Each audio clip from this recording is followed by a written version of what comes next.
এই 2 রাকাত ফরজ নামাজ যে পড়বেন এখানে নিয়ত রয়েছে। নিয়ত কিরকম করে করবেন? বাংলা নিয়ত আপনাদেরকে হয়তো সময় দেওয়া থাকে যে বাংলা নিয়ত এই পর্যন্ত আপনাদের কি চলবে, তারপর কি অ্যারাবিকে নিয়ত করতে হবে, কারণ অ্যারাবিকের নিয়তটা হচ্ছে কি অ্যারাবিক ল্যাঙ্গুয়েজ। তো অ্যারাবিক ল্যাঙ্গুয়েজে কি নিয়ত করাটা অনেক ভালো।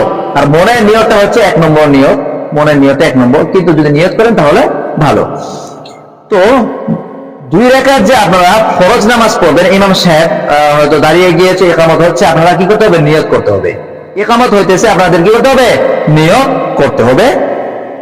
সুন্দর করে হাত ছেড়ে দিবেন, কাতার সিধা করে নেবেন। কাতার কিন্তু সিধা করতে হয়, কাতার যে রয়েছে এটা সিধা করে দাঁড়িয়ে যেতে হয়, কারণ এই যে পায়ের যে গোড়া রয়েছে গোড়া মিলিয়ে নেবেন, কাতার এমনি এমনি সিধা হয়ে যাবে।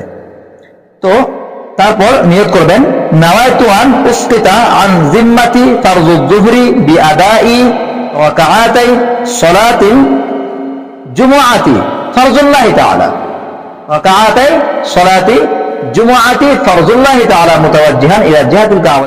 এরকম করে বলে আপনারা কি করবেন?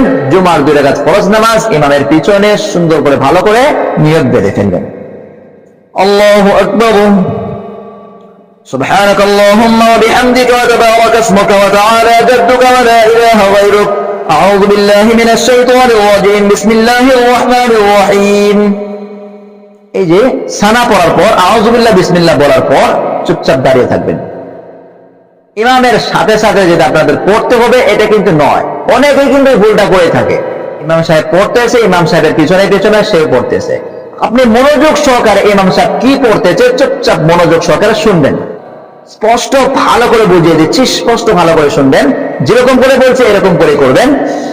ইমাম সাহেব সূরা কিরাত পড়তেছে, আপনার কিন্তু কি করতে হবে? সিজদার জায়গায় চুপচাপ এরকম করে চোখ দুটো খুলে রেখে দাঁড়িয়ে থাকতে হবে, মনোযোগ সহকারে শুনতে হবে ইমাম সাহেব সূরা কিরাত কোনগুলো পড়তেছে, কোনটা সূরা পড়তেছে।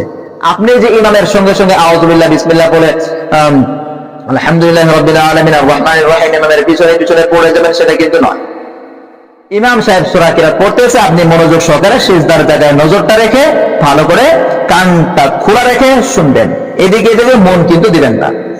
আপনাদের ভালো করে শিখতে হবে আত্তাহিয়াতু, রুকু, সিজদার তাসবিহগুলো, তারপর হইতেছে দোয়া মাসুরা, এগুলো দোয়া আপনাদের ভালো করে শিখতে হবে। এই আমার এই চ্যানেলের মধ্যে আপনারা পাবেন, ভালো করে দেখবেন, শর্ট ভিডিওর মধ্যে দেওয়া রয়েছে দোয়া দরুদগুলো, আপনারা ভালো করে শিখতে পারবেন।